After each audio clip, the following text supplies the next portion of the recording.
Hi everyone, this is Cristina. And Carmen. Yes, no MJ today. We have our lovely unofficial official guest co-host Carmen with us. That's me. By us, I mean me. I don't know why I said us. This is Espooky Tales. Yeah, the collective of Espooky Tales.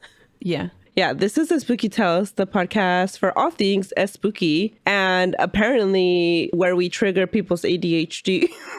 Well, that's not surprising. Yeah, someone left a 3-star review, and I was like, well, 3 is pretty good, honestly. Like, I mean, it's not a 2. Yeah, like, I would say it's like a C, and C's get degrees. Not me, because I don't have one, but yeah. You have one, high school. I guess that's a diploma, not a degree. Yeah. Never mind, you don't have one, you're right. I was right, yeah.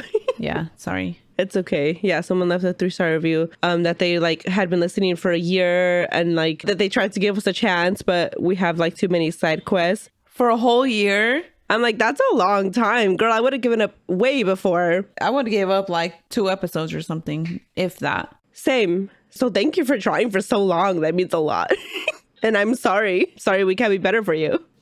I am who I am. Anyway, I just needed to get that out of my chest. Today, I'm telling you, Carmen, about a very tragic event in Colombia. Oh. Yeah, I'm going to be telling you about the Armero Tragedy. The what? It happened in Armero, Colombia, 1985. Does that sound familiar at all to you? No. Okay.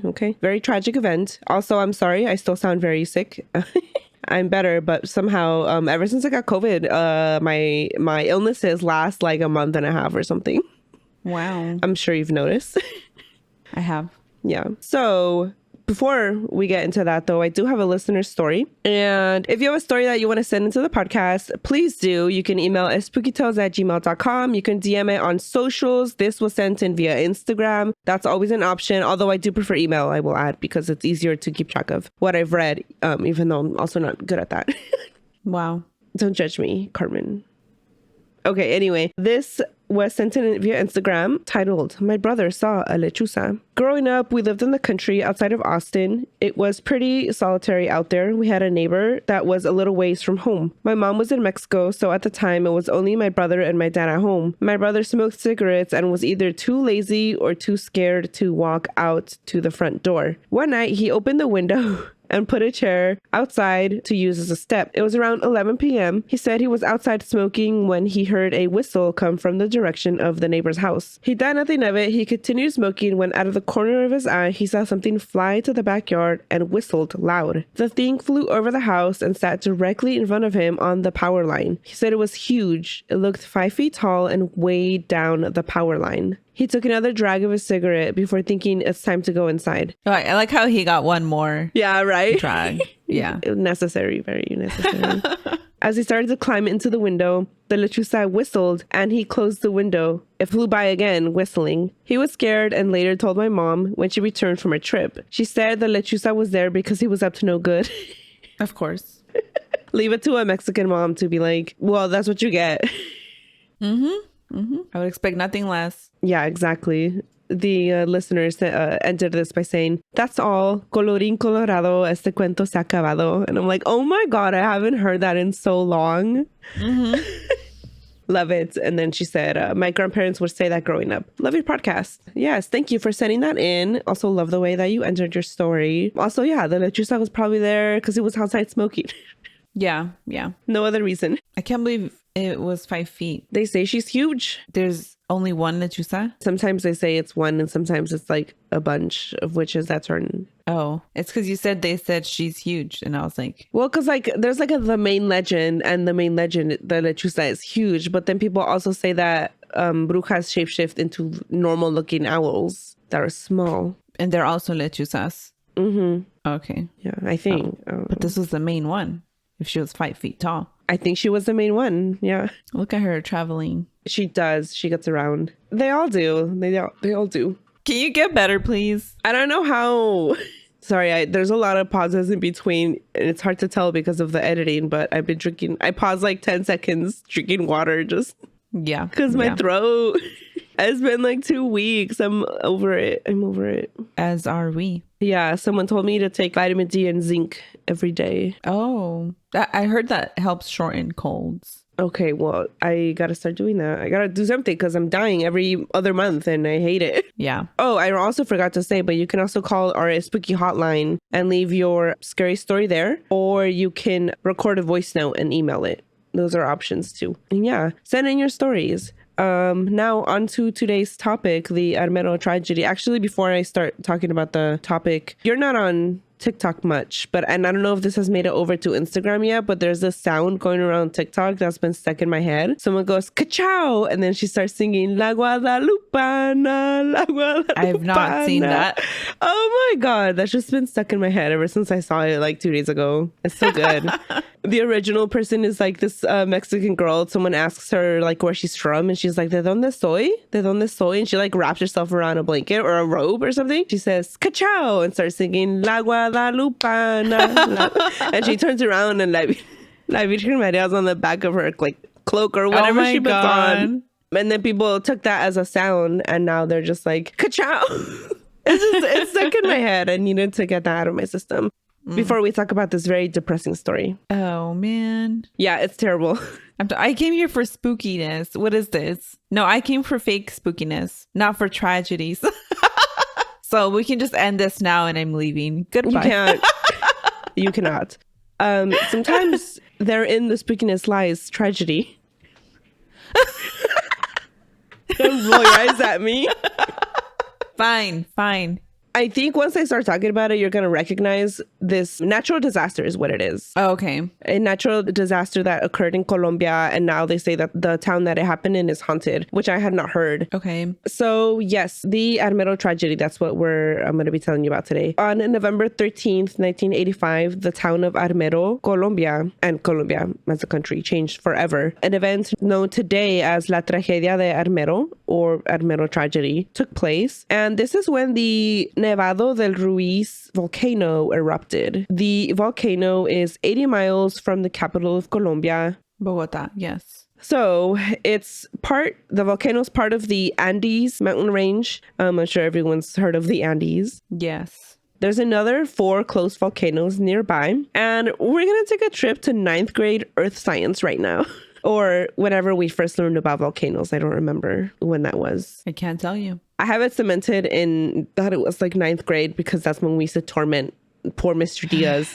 I'm sorry, Mr. Diaz. If you're out there, I hope you went on to have a great teaching career. Anyway, the volcano that erupted in Colombia causing this tragedy. It is part of the Pacific Ring of Fire. And this is a region of the Pacific Ocean that includes some of the world's most active volcanoes. The volcano Nevado del Ruiz is a stratovolcano. Do you know what that means, Carmen? Strato? Yeah, stratovolcano. I've definitely heard that before. Do I remember what that means? No. Okay. It means it's cone-shaped. Really? Oh. That's going to be the still for the YouTube. Now people are going to start thinking I'm part of the Illuminati or something. No, that's like this. Yes, it means it's cone-shaped and that it's made up of layers of hardened lava and volcano eruption stuff to keep it dumbed down for me. And me. And yeah, both of us. The first eruptions of the volcano took place 1.8 million years ago. And since then, it's gone through another 11 eruption stages, which sounds like too many. One too many to me. I was going to say, it doesn't sound like that much. I don't know. Every time a volcano is like erupting, I'm like, Oh, that reminds me on Twitter lately, there's been Mount St. Helens is, up here by my house. Not super close, but. This is like 2 hours away? Yeah, 2 hours away about. Okay. They have a Twitter page where they're like so unhinged. They're like, oh, I'm getting ready to explode when the volcano Oh my God. When the volcano has like activity. And then Popocatépetl in Mexico is also having some like activity, and they like quote tweeted and they're like, oh, Mexico's joining us. Like, what the fuck? So yeah, unhinged volcano Twitter pages are pretty fun to follow. So yeah, to me, I mean, like one explosion is already like, why are you doing this to us? So this volcano usually only has 2 types of eruptions, a Vulcanian eruption and then a Plinian. Is that what I wrote? Plinian, yeah. It didn't sound like a real word to me. Again, I'm dumb. Anyway. We're not science people. No, of course not. And I did write down what those were because I didn't know. A Vulcanian eruption is a dense cloud of ash and stuff. exploding from the crater, rising above the peak. And a Plinian eruption is also, similar, but it's marked by columns of volcanic debris and hot gases ejected high into the stratosphere. So they just I think they look taller, maybe. I don't know. I'm not an expert. Okay. I don't know what that means. I mean, I know what a stratosphere is. That's like the second layer of Earth's atmosphere. That I remember. That's where I know that word from. Yeah, stratosphere, atmosphere. Anyway, short eruptions of these kinds, of these types, can end in less than a day, but there's like longer eruptions that go on for several days or even months. Months? Yeah. And those two type of eruptions can cause something called a lahars. I don't know if I'm saying that right. And if I say that wrong this entire episode, I'm sorry. Again, I didn't look it up and I'm not a scientist, but it's spelled LAHARS. And this is a type of mud and debris flow that happens because of the eruptions. The eruptions happen, they melt things up top, and then everything flows down. But what makes this volcano even more deadly is that it's snow capped. So it's iced at the top, it has snow. And so these eruptions can be so bad that it melts that snow, and that's tons of snow, right? Oh, okay. And that's what happened here. The flow melts the ice or snow, and then it adds water to the lahars. And then the volume and speed of the lava that's coming down is faster and more because of the melted snow. And this is exactly what happened on November 13th, 1985 in Armero, Colombia. 4 lahars formed, and they came down 30 miles per hour onto the nearby towns. Oh, man. The towns of Armero and Chinchina were the most affected because they were closest to the volcano, with Armero being the worst off of those two. The town of Armero had a population of 29,000 at the time. More than 20,000 died when the volcano erupted. More than how much? 20,000. And they had a population of 29,000. Oh, man. So 9,000 people survived. Yeah. Wow. That's almost the whole town. Or most of them. Yeah. Yeah. Wow. And then in Chinchina, 3,000 people died. If none of that sounds familiar, you still don't recognize this tragic natural disaster, I'm almost sure that everyone or almost everyone has come across the very famous picture of a girl who passed away in Armero. And I'm going to describe it, but I'm also going to send you the picture. It's very jarring. It's a very impactful picture. So a little girl, she's in the water/debris, and it's basically her waist up that's visible. And she looks like she's holding onto a branch, and her eyes are black. Does that sound familiar? I don't think so. Wow. Okay. Let me send you the picture. I'm almost sure that you've seen it. I would be really surprised if you haven't seen it. Oh, God. Have you seen it? No. You have not seen that picture before? No. I'm surprised. I guess if somehow you end up in some fucked up subreddits or I don't know, stuff like that, then you have come across the picture, unless you're a better person like Carmen. I mean, I guess I'm just wholesome. Yeah. I had seen the picture before, and I'll put it in the video on YouTube, but also I feel iffy about sharing it on Instagram, but I think I'll share it in a slide of pictures pertaining to this episode so that it's not the first one, because it's jarring. It's disturbing. And she's passed away already in the picture? Very close to passing away. Yeah. Her last moments of life. Oh, man. And that little girl in the picture is Omayra Sanchez Garzon. She was born August 28th, 1972, and died November 16th, 1985, 3 days after. It happened on November 13th. So Omayra lived in the neighborhood of Santander with her parents, Alvaro Enrique. He was a rice collector, and then Maria Aleida, along with her brother, Alvaro Enrique, and her aunt, Maria Adela Garzon. They all lived together in their house. When the volcano erupted, she and her family were scared and worried and awake. They couldn't sleep because they heard it happening, because it was I want to say the afternoon when it first erupted, and then it got worse and worse, and by 11 p.m. that's when the lahars all came down. I have the timeline written down later. So they were awake and worried. They could see ash fall from the eruption from their windows, and they were looking when suddenly they heard roaring from the lahar flow approaching them. The flow went through their house, destroying it. And when this happened, Omayra became trapped under the concrete of the house. Oh my God. And she could not free herself. For the first few hours after that last lahars came through, she was completely trapped under the rubble. But rescuers saw her hand hand sticking out. That's when they knew she was alive, but they presumed everyone had died. So they spent the day clearing tiles and wood. And when she seemed to be free, rescuers tried pulling her up because it looked like she was good. Like, okay, we moved all the stuff. Let's pull her up, right? Mm-hmm. When they tried pulling her up, she seemed to be stuck. Also, the water would pool around her and rise so that every time they pulled, there was more water. Oh, wow. And then if they let go, she was more submerged. Then they couldn't let go because if they let go of her, she would drown because that's how much water was pulling around her. But they were like, we can't pull her out and we can't hold her forever. Like, so then they ended up putting a tire around her so that she could stay floating so the water wouldn't submerge above her, but she was still stuck. They couldn't get her out. Divers finally were able to go and check what she was stuck on, and they learned that her legs were stuck underneath a door made of bricks as well. And this is terrible. Her tia's arms were around her legs, and obviously her tia had passed away in that position. Oh my God.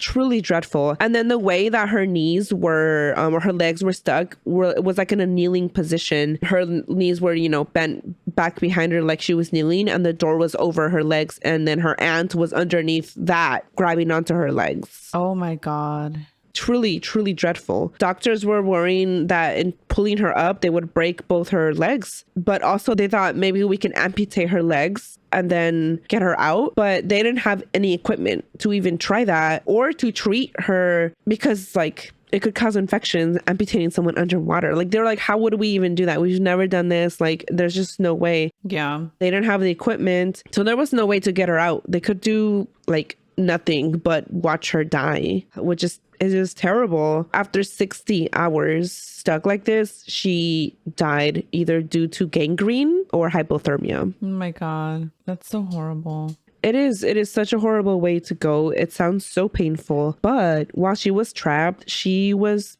so optimistic. She was singing. She sang to a journalist. She asked for candy. She asked for soda. She laughed. She prayed. On moments, obviously, she was scared and cried as well. But everyone was shocked by her spirit. But by the end, she began to hallucinate, telling others she didn't want to be late for school. I almost cried when I saw that, just because, one, I'm a little bitch and I cry over everything.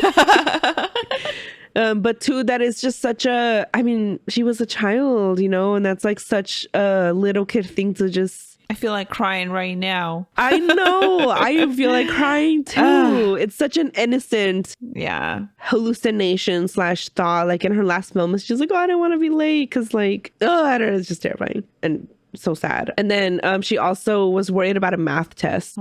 Again, just such innocent thoughts in the end, like math test, late for school. Yeah. And then she also asked rescue workers, journalists, volunteers, like everyone, to leave her so that they could rest, because nobody wanted to leave her side. Like, they wanted to be with her. And she was like, no, you guys need to rest. Like, even in her last moments, she was thinking about others. Like, it's just it's so sad. And then by the end, in the last moments, her eyes were red, then black, as you see in the picture. Her face was swollen. Her hands had whitened. Like, they could tell she was going. And then on November 15th, 1985, a French reporter, Frank Fournier, landed in Bogota. He then traveled to Armero. Then he reached Armero dawn of the 16th, so like la madrugada on the 16th. Yeah. As he arrived, he noticed the town was so quiet. In his own words, he says it was very haunting, and there was an eerie silence broken only by screams. Oh my God. Which sounds horrifying. I don't know if you ever came across, this is I'm sorry, this is a side quest or whatever, but there was this video going around Twitter, one of the many nights that Gaza was bombed. It was one of the first nights that everything was shut off, and the next day video surfaced, and you can see nothing but orange in the distance, and then just this piercing, wailing guttural scream. And I just think that that's probably what it sounded like. And God, that's stayed in my brain. Even talking about it now, I feel like crying. It was so painful. So horrifying. Let me go on before I start crying. As he was arriving into Armero, a farmer pointed out where Omayra Sanchez was. That's when he went over there, and he took that haunting image that we have all seen now, because I showed it to you and I'm going to share it on our Instagram as well. Maybe, I don't know. I feel iffy about it. And so he states that he took the photograph feeling that he could only report properly on the courage and the suffering and the dignity of this little girl, and in his attempt to publicize the disaster's need for relief efforts. Yeah. I have said this already, but like, I want to note that I feel weird about the picture myself. Yeah, I see what he's saying. Yeah. But it is disturbing, honestly. Yeah. So some people called him a vulture, that he was just looking to exploit the situation. That's almost what it feels like to me. But like, I get it. There's nothing they could do. There was nothing. She was stuck. Colombia didn't prepare for this properly. Yeah. They didn't have the resources to get her out. Maybe if they would have had the resources to get her out, she wouldn't have been in the situation in the first place. And maybe sharing the image of her last moments would horrify the government into preparing and preventing a tragedy like this. I don't know if that's where his mind was, or if he was like, I'm going to make money off this picture, right? Because this is a white man, like a French white man. Yeah. Which is why I feel more like iffy about it. Like, if a native had taken the picture, I would feel better about it. But I look at it and I'm like, it just feels wrong to have photographed this girl's last moments like this, like an invasion of privacy almost. Yeah. Which is also why I almost don't want to share it, but it's widely searchable now. It's a very, very well-known picture. He did respond to the criticism. Oh, also, I was going to say, her brother and her mother did survive this tragedy, this disaster, and I would hope that he had asked permission and maybe compensated them for whatever amount he made off this picture. I mean, that would be a step in the right direction. Do we know how they feel about the picture at all or no? I could not find that information. I was looking to see if he either gave them some money or if he asked for permission or how they feel about it. And I could not find anything, except that her mom did say she was distraught. Obviously, this is her daughter, but that she has to keep on living for her son, the only living family member of this tragedy. He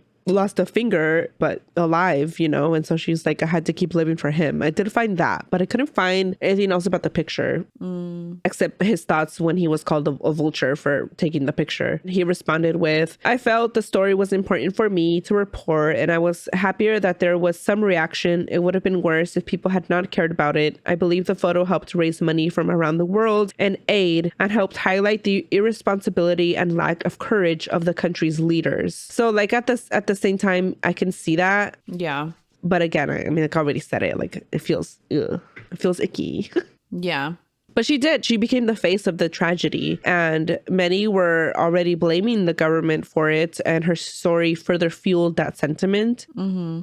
And I think I kind of already said this, but this is a quote from a newspaper at the time. El Tiempo is the name of the newspaper in Colombia. And so translated, it's Colombia and half the world remained with the bitter sensation that Omayra Sanchez could have been able to continue living after remaining for almost 60 hours trapped from head to toe amidst the rubble of Armero. Her face, her words, and her courage, which streamed throughout the world on television and were a heartbreaking image in the largest newspapers and magazines of the United States and Europe, remained a testimony of accusation against those who could have, the very least, made the tragedy less serious. That sentiment of like blaming the government is not far-fetched at all. There is a reason for it. Since 1984, geologists, like plural, began noticing seismic activity at the volcano. Since when? Sorry? 1984? The year before? The year before, yeah. A month before the tragedy, in October, scientists published a report on the volcano for government officials. And the report stated that the risk of a lahars happening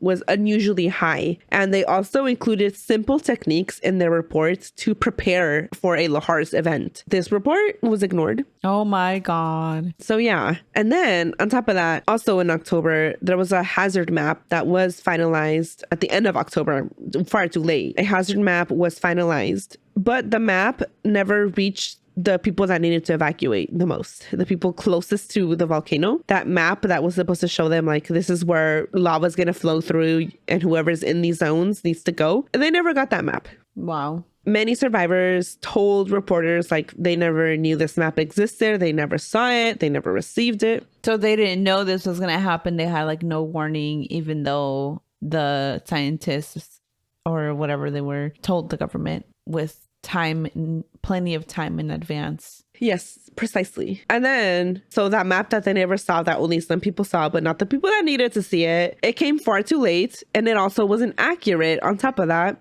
It made the hazard zone seem smaller than it was. And the map, you know, as maps tend to do, had various colors, but there was no key to tell people what was what. Oh my God. So even if they would have gotten it in time, they wouldn't have understood it, or it wouldn't have made sense. Exactly. Yeah. And then the map also placed Armero, the town with the most casualties, in the green zone, the safe zone. So it was wrong. Wow. Yeah. And I'm laughing at the audacity, not at the situation. No, of course. Like, it's insane. Yeah. On the day of the eruption, just past 3 p.m., the area was announced to be evacuated. Upper-ups in the government of Colombia told people in Armero, like the government of Armero, the mayor or whatever, that they needed to evacuate. But those local officials, instead of telling people they needed to evacuate, told people to stay inside and stay calm. Wow. And then around 7 p.m., the Red Cross of Colombia, again, told local officials of Armero that they needed to evacuate. But the message was not, it didn't go past that. Like, it stayed with the locals again. Local officials, my bad. They didn't pass on the message. They again repeated for people to stay inside and stay calm. The mayor of Armero, people later told reporters that the mayor told them he didn't think it was going to be that big of a deal, that there was no danger. Wow. At some point during the night, electricity and communications were cut off completely because there was like a storm at the same time, I guess. And then at 11:30 p.m., this was the first lahars. A huge stream of water swept through Armero, and then the 2 other lahars followed, which further destroyed the city, the town. And the whole like eruption, lahars coming down, all that lasted 2.5 hours. My God.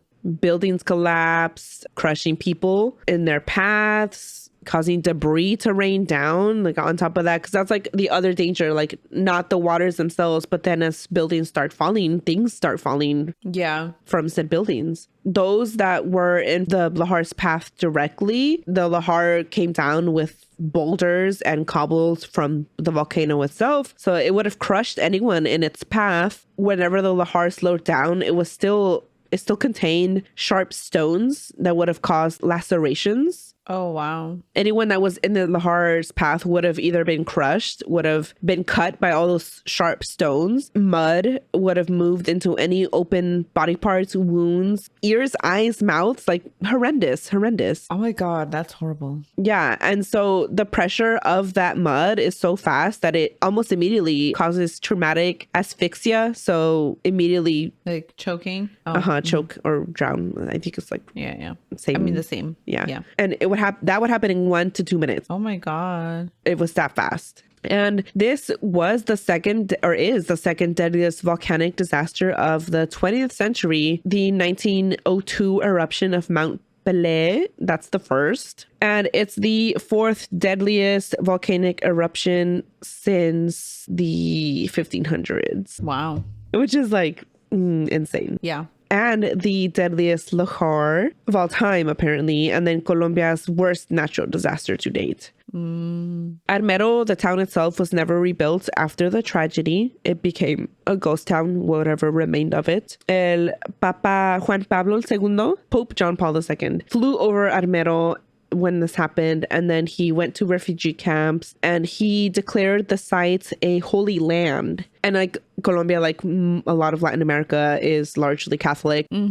That's probably why he felt compelled to go, and because the people, they didn't receive a proper burial, which is a big deal. Oh yeah. In like religious settings, which is just, it's still heartbreaking. And I'm sorry to keep bringing this up, but it's just heartbreaking to think about, even more so in the context of like what's happening in Gaza. Yeah. I mean, because this was a natural disaster, and what's happening right now in Gaza is genocide.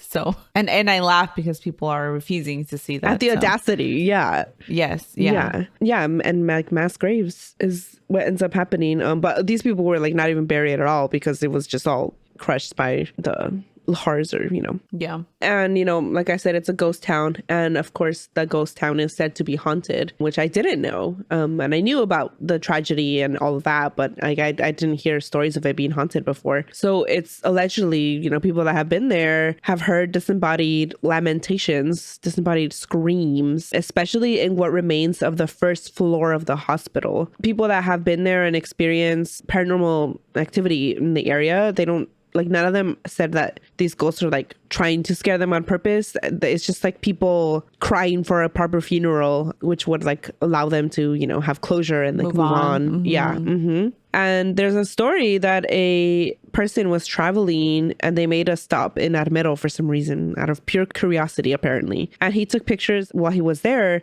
with his cell phone. And there was a house in ruins that read, that had a sign that said tribute. A few days later, he looked at the picture again and there was a image of a man underneath the arch of the entrance of the house. And his nose and mouth are like covered with some kind of scarf. He believes it's one of the people that died during Armero that showed up in his picture. I feel like, guys, the episode has gone on. I sound more congested and I'm sorry. Yeah. In April of this year, 2023, there was a TikToker that went to Armero. And so the TikToker that went over to Armero is Paola Pineda. But she went over there to do a vlog. And during her time there, she kept hearing noises while she was walking around, like strange noises that didn't sound human.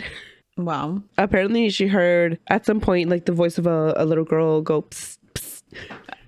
Oh my God.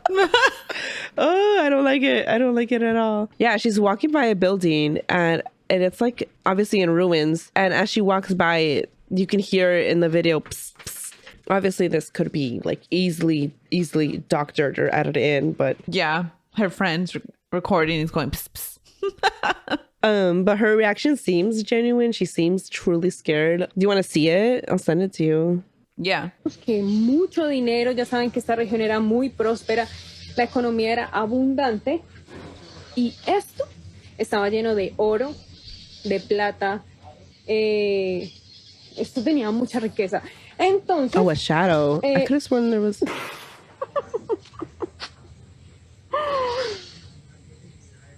Me asusté, marica. Es que sentí que me pistearon. Oh, she hears it. I didn't hear the. Is she gonna replay it? No sé si quedó en el video. Okay. Tengo el corazón a mí. Bueno.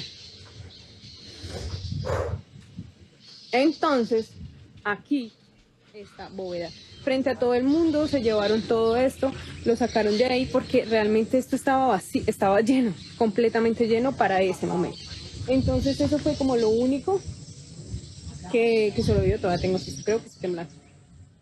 She said that she heard that something fell inside that little building. Oh, that's what it is. But then later she says it sounded like someone. And that's when she heard. Oh. And she walks away like fast from it. Yeah. I mean, she's clearly startled. I don't know.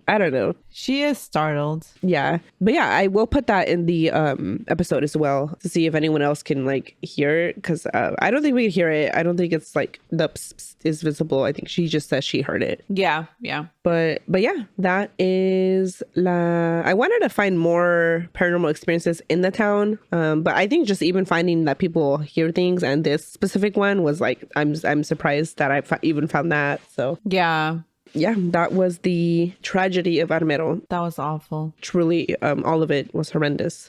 Yeah. And I'm sorry to put you and everyone through it. But you know what? We're going to be all right. You know why? Because there's worse things happening? Oh, no, why? Because we have La Guadalupana. Ah, shut up.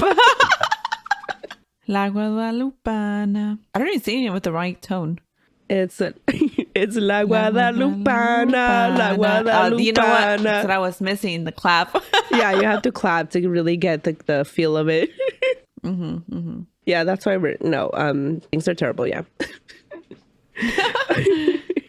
But before we go, do you have any spooky recommendations? I do, actually. I just finished a horror book, The Queen of the Cicadas, and thank you for telling me how to pronounce that word in English, because when I was reading the title, I was saying cicadas. I was like, the Queen of the Cicadas. Yeah.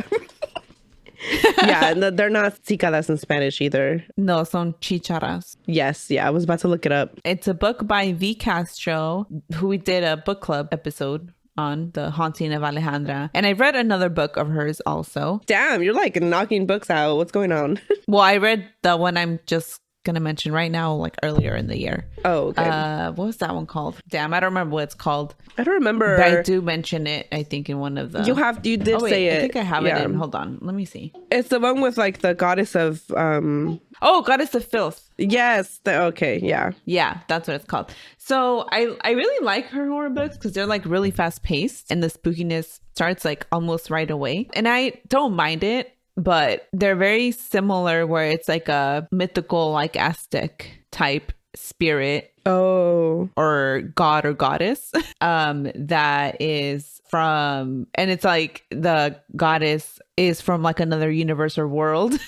Right. It's like all of the three books have that in common. It's like she found her thing and I'm like, she found her niche and like stuck to it, but they're still different enough where it's like it's not the same. But I really liked it. I have been wanting to read those. They're on our list to read, but we just take so long to read that.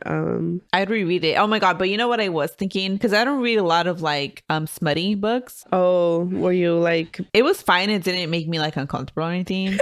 It just reminded me though of your episode that's so fucking hilarious that I re-listened to when I need to pick me up. Shout out Lainey.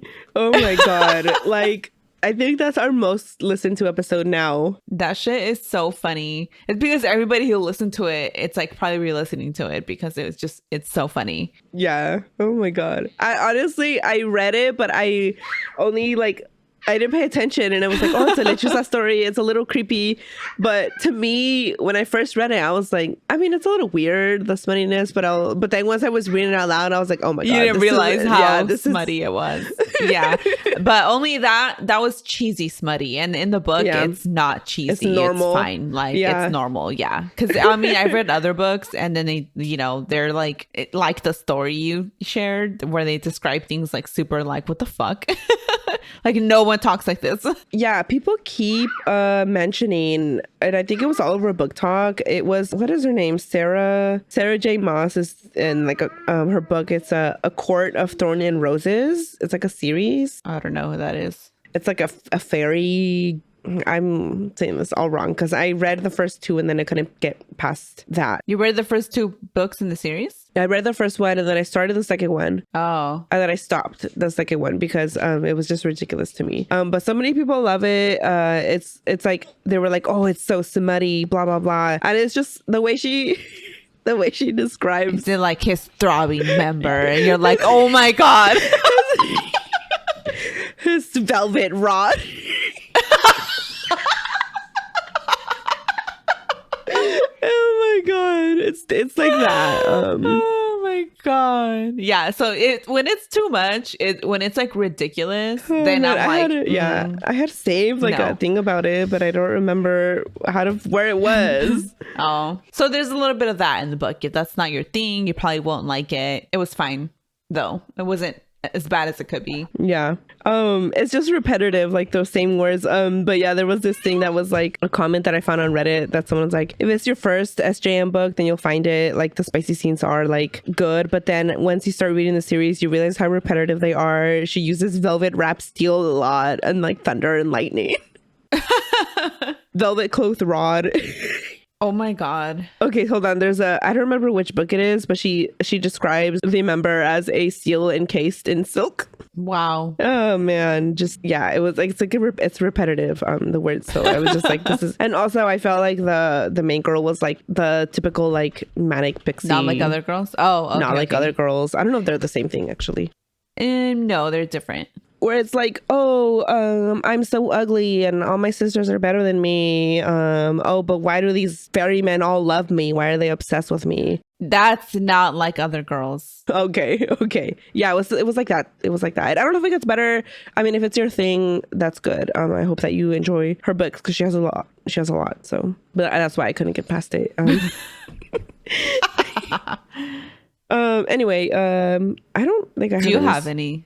Oh, okay. No, I don't think so. I've just been re-listening to Midnight Burger, really. The only things I've been doing is listening to podcasts. I haven't even been watching anything. And then on top of that, the only podcast that I've been listening to is Midnight Burger. I finished it and the season 3 finale just came out. And then aside from that, I've been binging the podcast that we talked about, Carmen. What is it called? Geopolitical. Oh, yeah. Geopolitical economy. Yeah. And then the other one, Empire Files.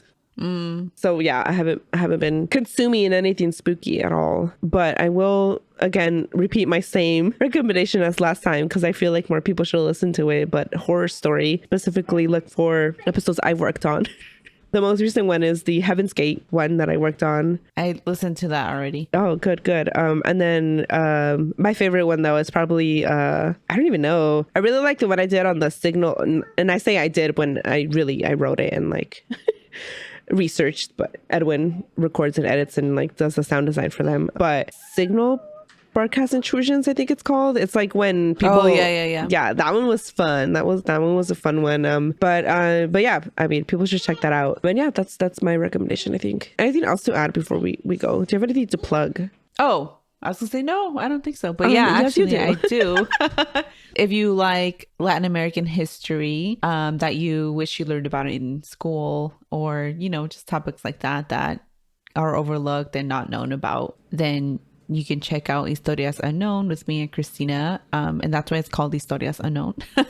Yes. And then if you're into novelas, we also have a novela rewatch podcast, Novelas con Cafecito, and sometimes we talk shit about like pop culture, celebrity stuff. So that's fun. In our Chisme con Cafecito segments, yeah. Yes. Yeah, yes. And thanks, Carmen, for filling in today for MJ. She's not feeling well, so let's send her Sana Curita de Rana. Well wishes, warmest regards, Sana Curita de Rana, bitch. Yeah, let's send her all that. And I have one more thing to plug, and that is for everyone to visit ceasefiretoday.com and do what you can. Yes. Yes. And yes, thanks for listening. And I don't know, don't smoke outside after 11 p.m. because the lechuza is going to get you. Yes. Stay spooky, and we'll catch everyone next time. Bye. Bye.